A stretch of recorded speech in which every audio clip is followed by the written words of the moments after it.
All right. So we come out to the console. There are two options for taking images. You have XI, which is X-ray imaging, which can be used for our advanced users, or PVA Cal, which stands for PVA calibration, patient verification application. And the purpose of this is to calibrate your different imaging modes to acquire different images of your patient. So here you can see your MV, KV, and CBCT modes. We are going to take a high quality test image to do this. You right click on high quality, switch to detail screen to start calibration, and then test image is over on the right. So the purpose of this test is we will take two images, one with the KV detector at 50 and the other with the KV detector at 30.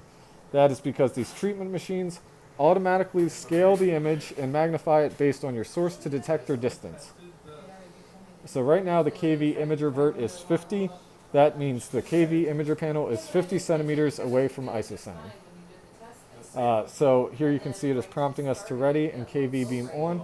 So I'm going to beam on, measure the image in 2 dimensions, move the detector, measure the same 2 dimensions, and make sure that the measurement is the same. So here I'm going to grab the little ruler up in the top screen for distance, and I'm going to also place a crosshair so I have no orthogonal lines that I can follow. And I'm just going to measure from edge to edge of my phantom. Here we can see that's 18 centimeters. Over in the spreadsheet, we can see that we are expecting 18 centimeters. Then we will measure orthogonal to that to confirm that width and height are scaling correctly. So I'm going to try to find the widest part, which isn't perfectly at isocenter. I think it's a little bit up there. So 17.97. So now we are going to repeat this image, but with the KV imager at 30 centimeters from isocenter. So I will change that position there. Click OK. It will now prompt me on the console to move my imager panel.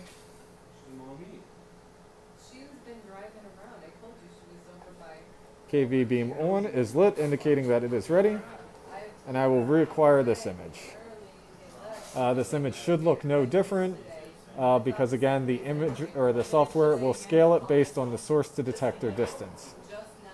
This can be useful in instances where you are unable to obtain an orthogonal pair and you need to make sure, for instance, if you can shoot an APPA or only a lateral, you need to make sure that your SSD is correct. So these images would be particularly useful in those cases. Next, we are going to do the same thing, but with MV. All right, next we are going to acquire our 2D KV image quality. This is using the Leeds Phantom, the same as used for KV magnification factors. You can do both of these tests without the copper plate. And so to acquire this image, we are going to go to PVA calibration, just like we did for the KV magnification factors. This time, we are going to use the dynamic gain image. So we are going to acquire a test image here. The parameters for this test in terms of KV and MAS do impact the results of this image. For the edge, we are using 40 KV and 0.4 MAS, which is the default whenever it's acquired in the PVA Cal dynamic gain test image. You also have the choice between a small or large focal spot, and to acquire a movie or a static image, we are going to use the large focal spot and acquire a static image. Whenever the machine is ready, you can press KV beam on.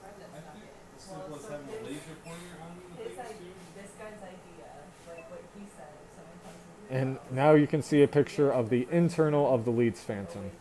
This includes multiple different circles that decrease in their density to check your contrast resolution, multiple line pairs for spatial resolution, and a I believe it's a lead filter and no filter to test noise of the image. So for the first test, we are going to check spatial resolution. If you hover over the help box on the spreadsheet, you can see that there is different spatial resolution line pair tests that we can correlate this image to. In order to know that, we have the no lead here and the 0.5 millimeter lead filter here. In this image, this correlates to the position of no lead, and this the 0.5 millimeter lead filter. If we scroll in to see how many line pairs we can make out, it corresponds roughly to either this one here, which would be the leftmost column, fourth one up, or potentially this one. I don't know, I'd say maybe this one, which would be 3 up. 1, 2, 3. I think this one, so this corner is here. So this one is, this is 1.8. And then this one would be 2, right? So this side of the image is this one, right? So this is what, 3 going up, 3 top. So that, yeah, that is the line you just mentioned, right? Yes. Yeah. Okay. All right. Yeah. So, so on this image, no lead, lead filter, no lead, lead filter. So this corresponding over here, 0.63. This would be our first line pair of 0.63 line pairs per centimeter, or line pairs per millimeter. So 1, 2, 3, 4 up to the leftmost column. 1, 2, 3, 4 up, leftmost column. We can make out roughly 1.8 line pairs per millimeter on the image, which passes our minimum of 1.3 line pairs per millimeter. Next, we check the image scaling. To do this, we measure one of these discs. So we'll grab the distance and we will just measure across the disc.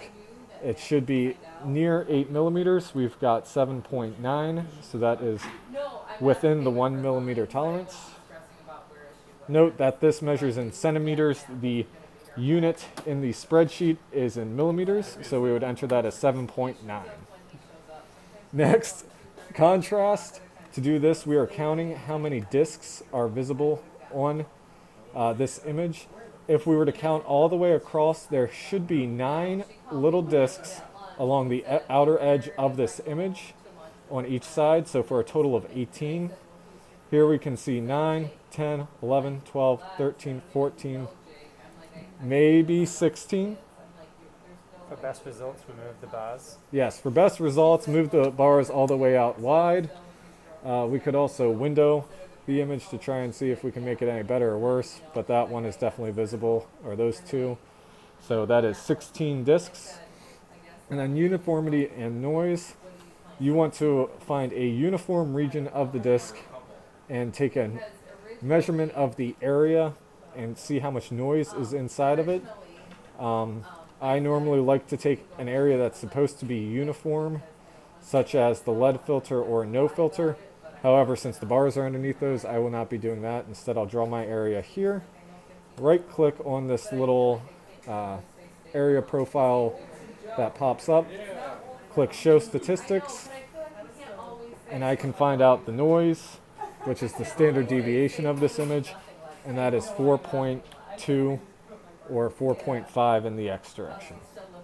Now, note that this does change based on which filter you are using ever so slightly, just because of how it's normalizing. So this test is to check the MV magnification. This is the same V as KV magnification factors, except for we're using a slightly different phantom. We are using the SNC alignment fixture. We also use this for radiation light field. And what we are going to be doing in this test is taking an MV image with the gantry at 0 so that it is shooting anterior to posterior through the phantom onto the EPID. To do that, we are going to align the SNC phantom using our light field and the ODI. We want the phantom to be roughly at 100 centimeters SSD, and we are going to align it at ISO. That way we do not need to adjust the jaws any to include the full phantom in the image. To check MV magnification factors, we will be acquiring two images, one with the EPID at 50 centimeters. That distance is from isocenter, so the EPID will then be 50 cm from ISO, and then one with the EPID at 30 centimeters. Again, that's from isocenter. The machine will automatically scale the images based on the source to detector distance. So we should move the EPID and measure the same distance between the BBs for each image as long as the machine is scaling correctly. To do that, we are going to go to PVA calibration, patient verification application. We are going to go to the MV mode, select high quality, switch to detail screen, and we will acquire a high quality 6x test image. Whoops. Yeah, it's called, I have a 16-year-old that spies on the 11-year-old, and the 4-year-old spies on the 11-year-old and the 16-year-old. So here we can see our MV imager is currently retracted. The console is prompting us to move that image, so I'll press and hold the motion enable buttons to allow the EPID to come out. You should be able to see it on the left-hand in-room monitor. Once the machine is ready, it will prompt you to hold MV ready until MV beam on is lit. Press and release, and then it will acquire our image.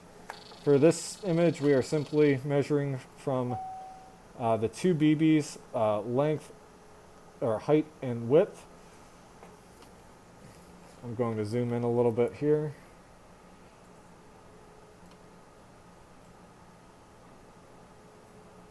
.03, 9.99. And then we'll measure in the other direction.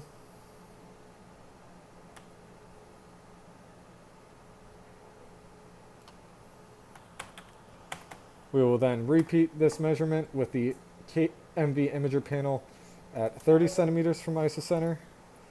We'll change the location to 30, press OK. Machine will again prompt us to motion enable the MV panel. On the left-hand monitor, you should be able to see the MV EPID getting closer to the couch. MV ready, beam on.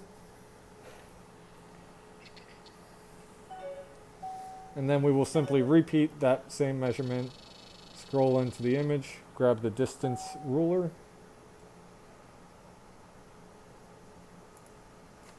10.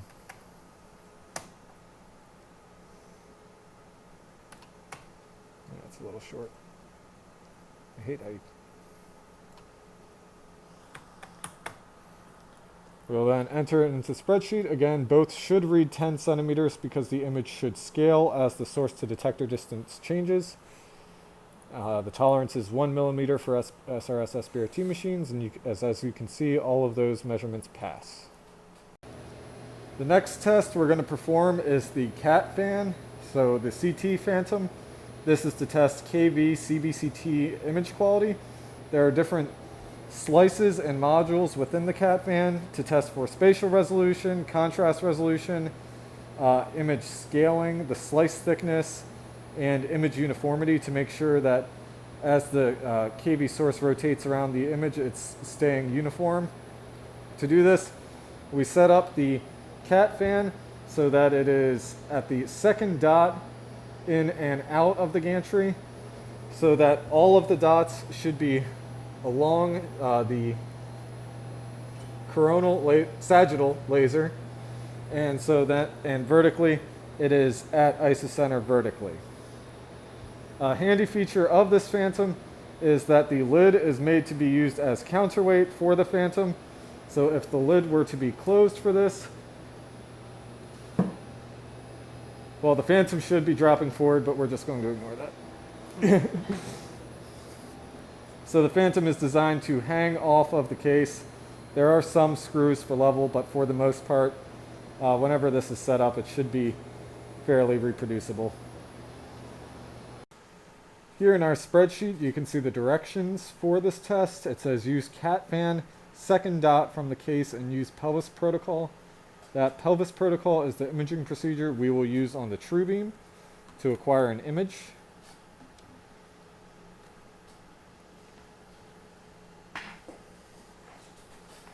Under the CBCT modes, we can see that we have pelvis large and pelvis. Those change the field of view. We're simply going to use the pelvis image. It also probably changes our KVP and MAS to increase it for the imaging procedure. We are going to acquire a pelvis test scan by clicking here.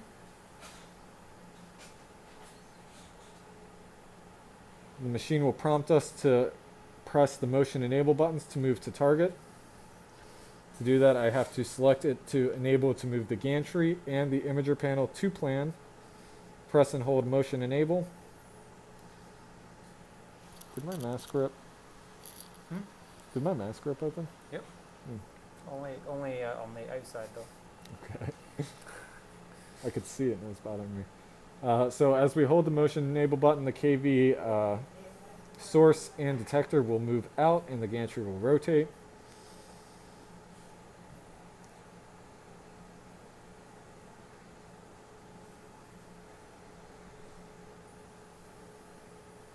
It will then prompt us to beam on.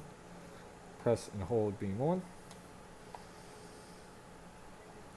It will now acquire the image, which will take roughly a minute. On this screen, you can see all the parameters it's using, including the KV, MAS, and the fact that it is using a half-fan titanium, half-fan bow tie and a titanium filter. The purpose of the half-fan bow tie is to account for the fact that the patient is thinner out towards their edges and thicker in their center. So the bow tie filter helps decrease skin dose to those thinner regions of the patient. That is why it is also acquiring only half an image, because the pelvis, if I turn this on, you can see that it is really pretty much only acquiring half an image, and that is because the pelvis protocol uses a very large field of view.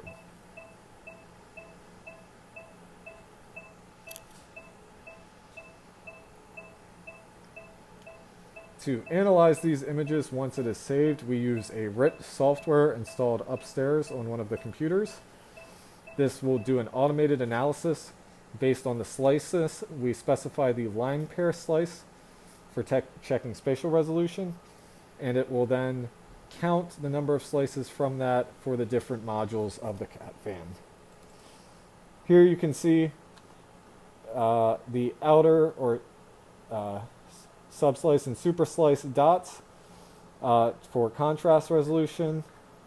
Here we can see different materials to check for CT to Hounsfield number accuracy, spaced rails to check for spatial or spacing, diagonal rails that are used to test for the slice thickness, uniform regions of the Catphan, and then also a line pair test where we can try to make out how many line pairs for spatial resolution.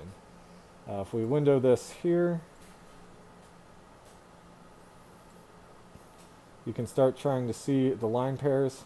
This being one line pair per millimeter. Sorry, line pair per centimeter. 2 line pairs per centimeter, 3, 4, and 5. From this we can roughly make out 5, but RIT will also do automated analysis based on this image to give us an automated result. To save this image, to be able to analyze it in RIT, we click the floppy disk up at the top. Export DICOM image, you can name it something sensible so that it can be pulled up later. So this is Catphan May 2020. Press OK, and this will be exported. Here we are set up for KV, MV, isocenter coincidence, confirming that that is aligned. To do that, we use this large cube or any high Z BB. We place that at isocenter based on the lasers or the light field of the machine. So here we have the large cube, which is used for OSMS, and we've positioned it at isocenter based on the lasers. We are now going to acquire KV and MV images at all 4 cardinal gantry angles. The purpose of this is to make sure that the KV and MV imaging isocenters are correctly calibrated independently of one another. So this is not checking MV and KV isocenter coincidence like a Winston-Lutz test. It is independent and different from that. A benefit of using this setup and testing with the lasers is by setting it up to the light field and then verifying with the lasers whenever we acquire KV and MV images at all 4 cardinal gantry angles. That allows us to confirm that the lasers are also calibrated based on the cube. To acquire the images for our KV treatment isocenter and MV treatment isocenter coincidence, I like to use the X-ray imaging tab and make use of some features that are present there. So we will first do the KV. So I'm going to acquire a high quality single KV image.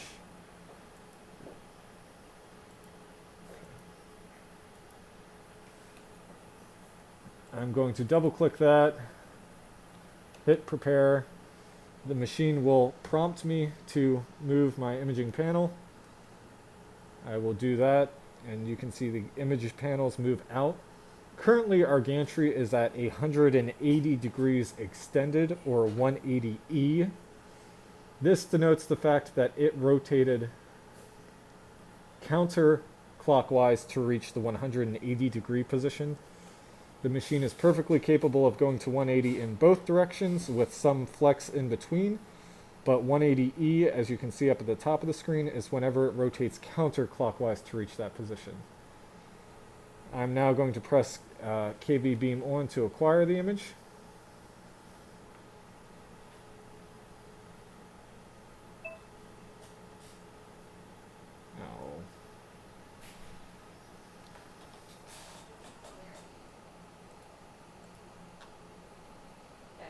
Let's just do this real quick. Now on the right hand monitor we can see an image of our cube phantom with isocenter marked by pressing the crosshair. We can measure in and measure the distance from the center of the BB to the center of the crosshair, or the benefit of using the XI imaging mode is to use the detect ball tool. This will automatically detect the center of the high Z ball in centimeters. In our spreadsheet, we are going to enter those 2 dimensions in millimeters. So at KV 180 degrees, we have 0.3 and minus 0.09. It will calculate the 3D based on those 2 vectors, and that is 0.31, which is within our tolerance of 1 millimeter. We will now repeat this image for the other 3 cardinal gantry angles. To do this, we simply type in the gantry angle. Oh, oops, that's the wrong one. Up here. So the next angle we would encounter is 270. We press prepare. Motion enabled to move the gantry, as you can see happening in the bottom left-hand corner of the screen.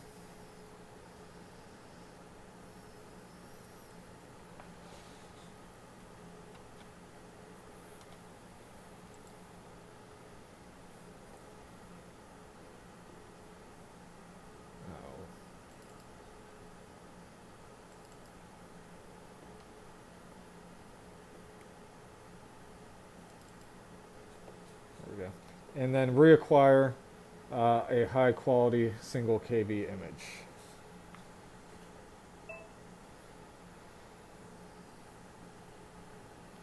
We can see that image is now on our right hand screen, and similar to before, I will just select the detect ball tool, click the ball at isocenter, and get our coordinates, which we then type. Alright, the next test is KV image quality.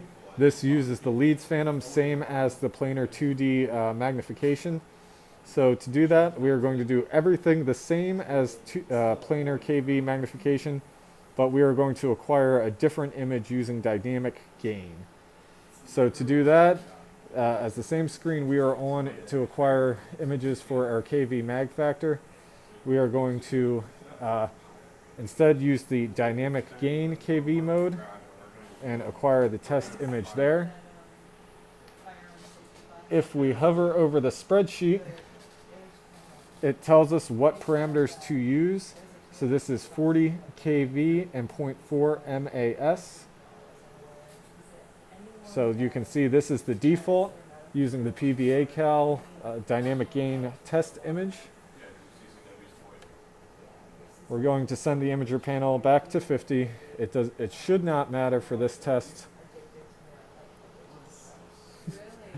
And then we are going to acquire once the machine is ready.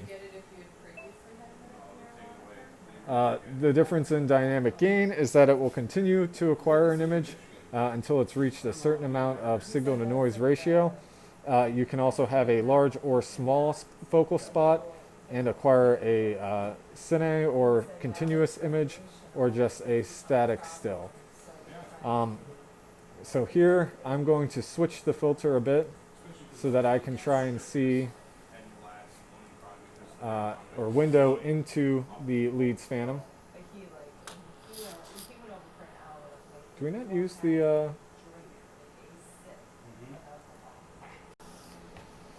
After acquiring and documenting the shifts for 270, we will go to 0 degrees, prepare, move the gantry, and then acquire that image. And repeating this for 90 degree as well, so that you have all 4 cardinal gantry angles. I think that's the MV treatment isocenter coincidence uses the same phantom and setup as the KV treatment isocenter coincidence. And this is just again checking the calibration of the imaging isocenter against the actual isocenter, which we track by setting up to the field light. To acquire this image, I will be using the XI tab, MV high res single. I will double click that, and we're starting at 90 degrees. I'm going to prepare the beam. It will prompt me to extend the EPID, as you can see here.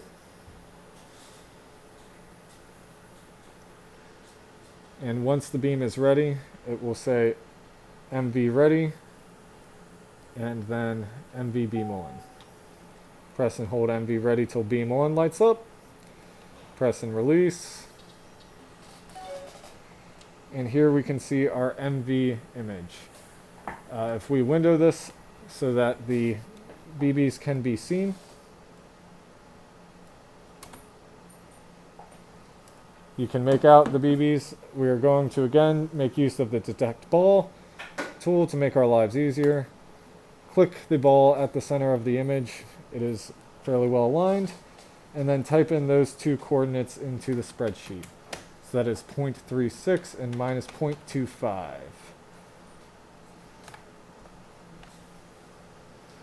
We will then send the gantry to our next gantry angle. That was 90. We will send it to 0. If you hit prepare, it will automatically prompt you to motion enable. Once the gantry gets to 0, MV ready and beam on.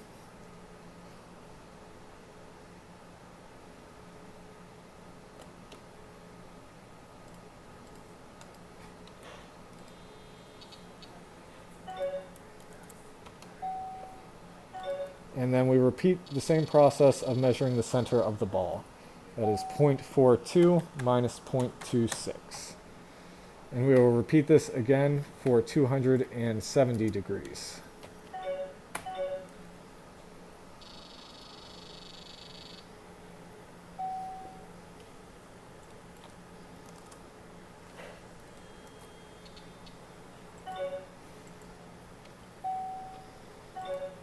Again, using the detect ball, 0.21, 0.14, and then our final gantry angle of 180 degrees.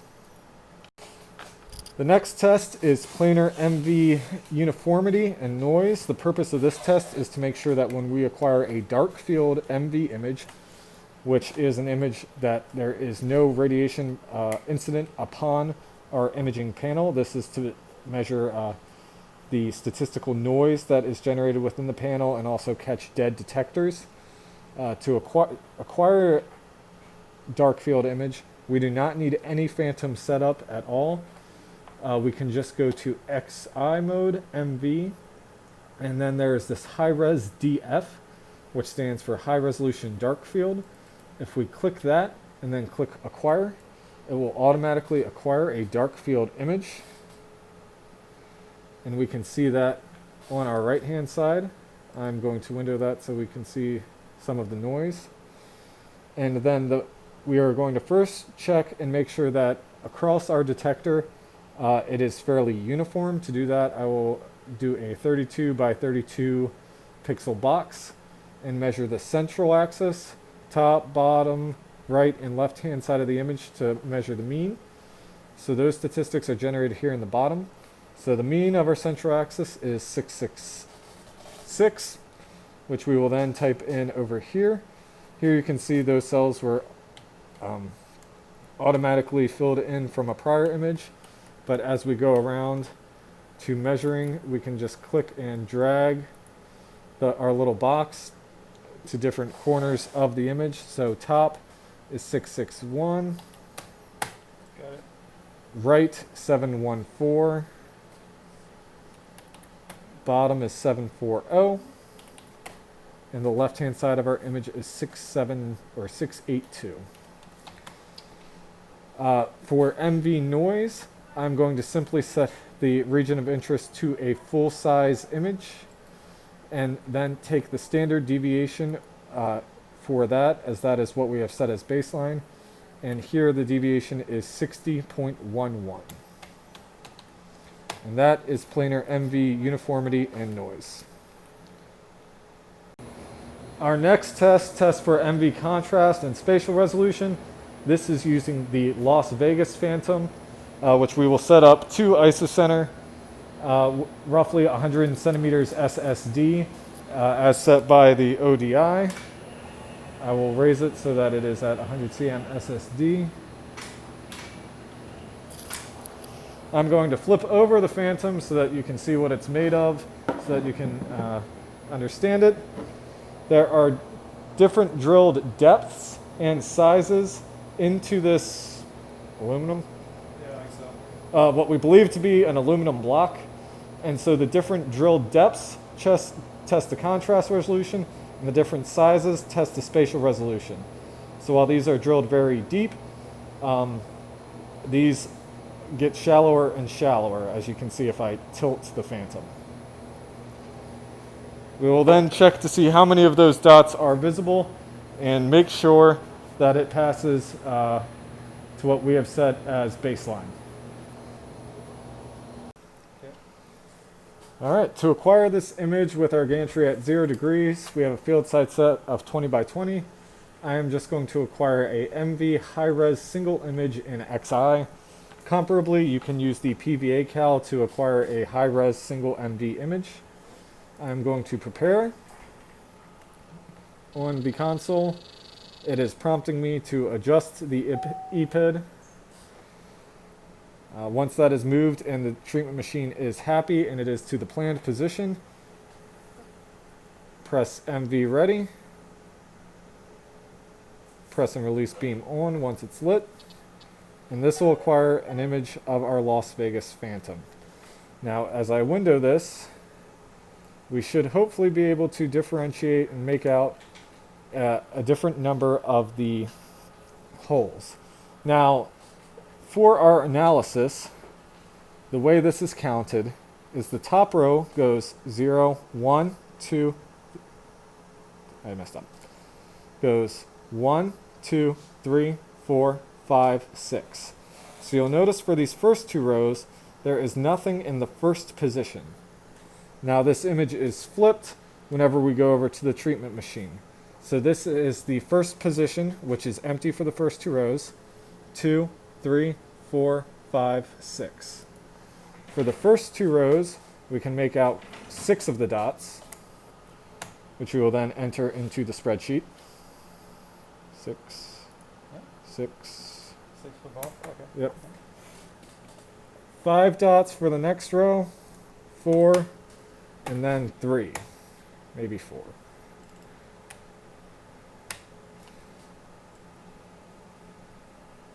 Yeah, I'd say 3. So you can adjust your window levels to try and increase the visibility of the dots. Oh, that one maybe 6. And then record that in the in the spreadsheet for spatial and contrast resolution. Passes.